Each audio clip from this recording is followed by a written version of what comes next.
Selamat sore, konnichiwa minasan, o genki desu ka? Genki desu ne. Semoga semua teman-teman, sahabat catatan Andi Aswan dalam keadaan sehat walafiat, selalu diberkahi dengan rezeki yang berlimpah dari Allah Subhanahu wa taala, Tuhan yang Maha Kuasa. Teman-teman, seperti kita ketahui, kemarin gerakan Nusantara Raya bersama-sama seluruh elemen-elemen yang tergabung di dalam gerakan Nusantara Raya melaporkan saudara Rismond Hasiholan Sianipar ke Polda Metro Jaya. Dan kita melihat bahwasanya sebelum itu mereka melakukan suatu press conference yang dipimpin oleh Refli Harun di Polda Metro Jaya di tempat yang sama. Dia mengatakan bahwasannya dia akan melaporkan balik apabila tidak terbukti. Dan seperti kita lihat, dia sudah kalah sebelum perang. Kicep.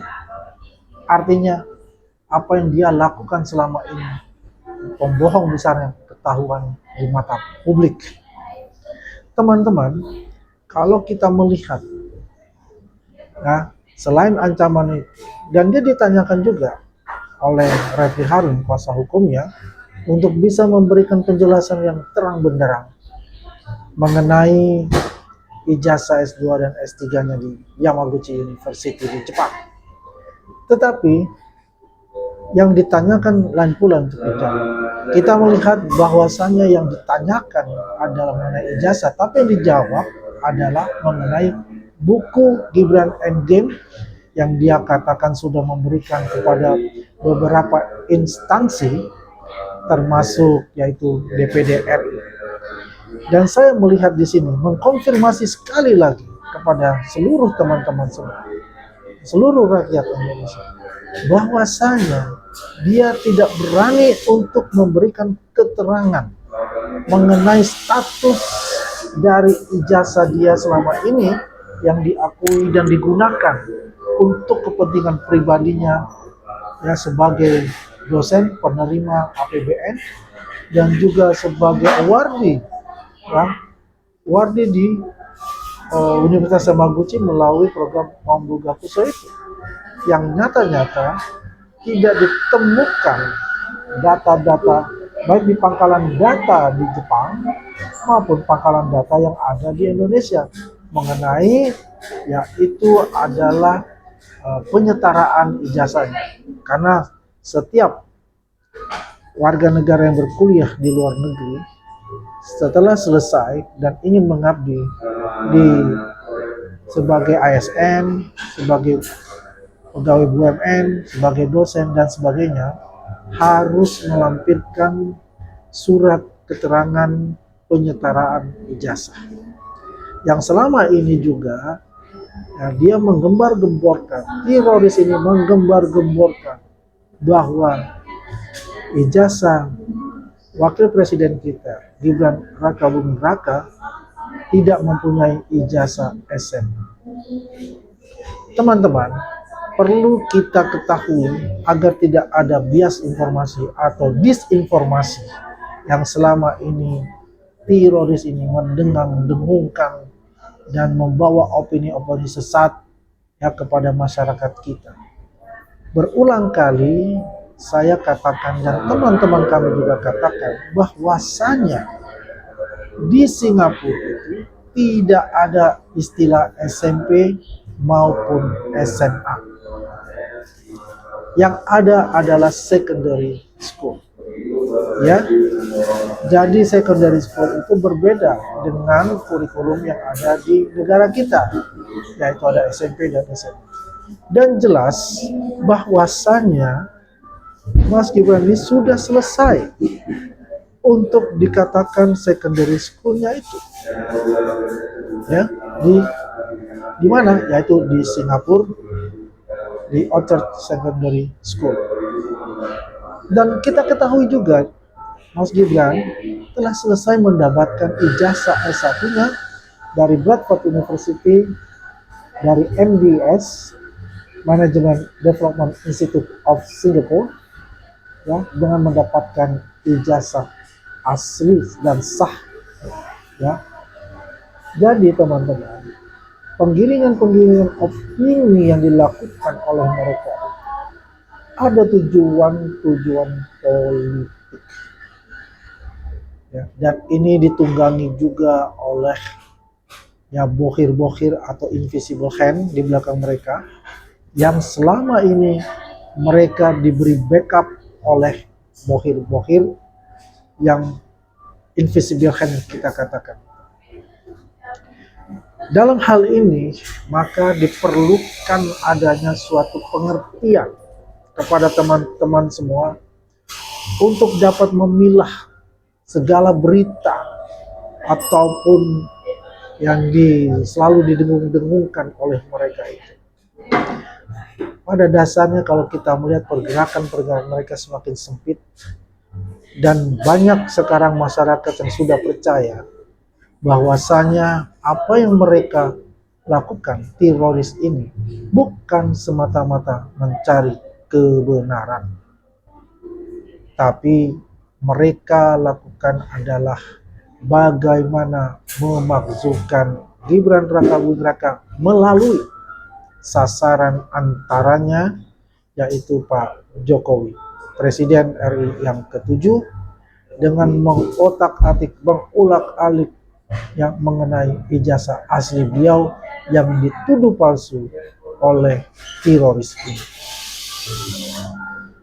Banyak sekali ya narasi-narasi sesat yang mereka berikan dan mereka feeding kepada masyarakat kita, dan juga banyak juga ya tidak menutup mata bahwasanya masyarakat kita juga ya mendapatkan suatu berita informasi yang hoax sehingga terpecah belah di lapisan akar rumput kita. Teman-teman, dalam hal ini yang kita lihat apa yang mereka lakukan untuk meminta Irwasum Polri untuk bisa memberikan mereka status bebas tersangka atau SP3. Ini sesuatu yang aneh, karena mereka tidak ingin mengajukan RJ, tapi meminta statusnya dibebaskan dengan alasan bahwasanya ini adalah satu paket dengan Egy Sujana dan juga Damai Hari Lubis. Ini sesuatu yang menarik yang membuat kita berpikir akar waras mereka ini kemana. Dan saya melihat saudara Refli Harun sebagai kuasa hukum mereka. Ini adalah yang mengkoordinir semua, mencari celah semua untuk dapat membenarkan apa yang dikatakan mereka adalah sesuatunya itu adalah palsu di mata mereka.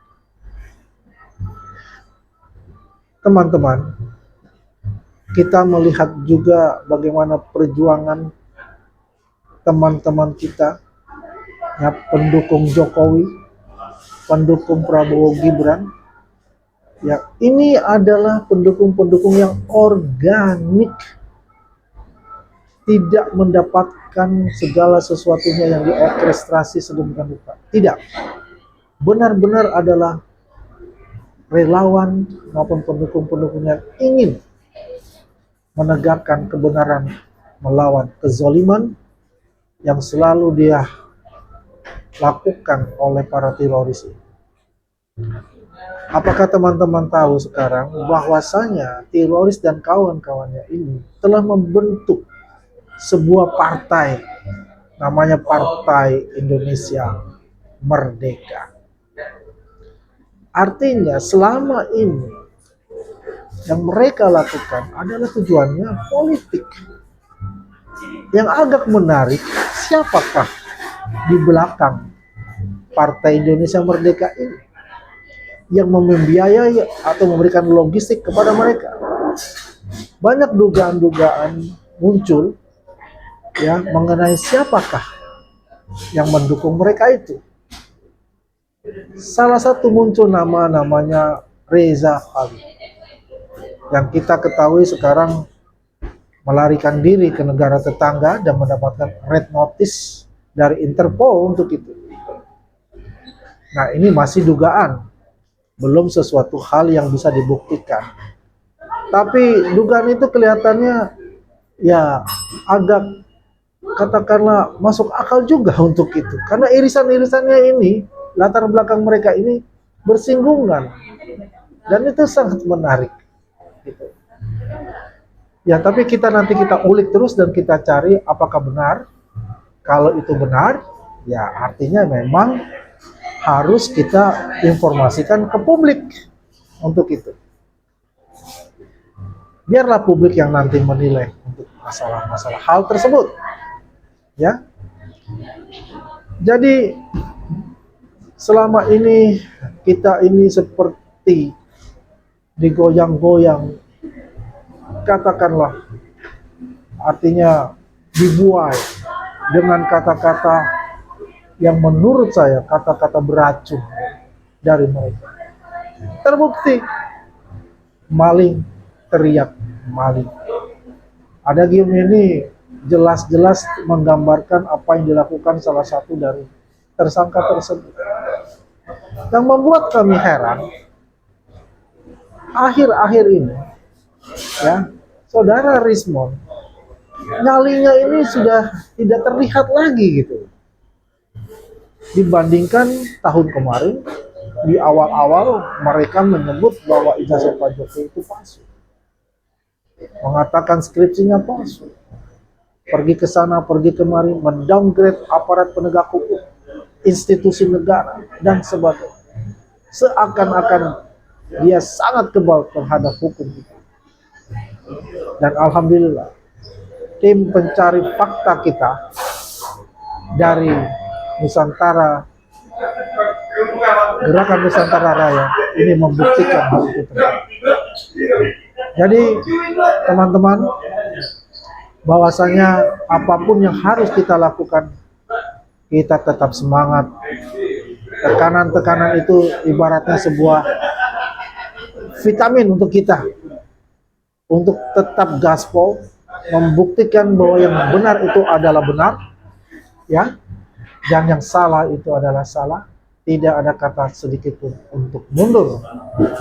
Jadi teman-teman semua, sekarang saya ini ada di Bandara Halim Perdana Kusuma, sambil menunggu pesawat untuk keberangkatan saya ini di Yogyakarta. Dalam kesempatan ini, insya Allah juga saya akan bertemu ya dengan teman-teman dari Kagama Bela UGM. Ya, mungkin juga kita akan berdiskusi yang mengenai perkembangan dan langkah-langkah apa kita ke depan. Teman-teman semua, kita melihat bahwasanya langkah-langkah kita yang selama ini, saya katakan sudah setahun untuk berjuang, bagaimana meyakini masyarakat Indonesia yang silent majority secara keseluruhan akhirnya terjawabkan.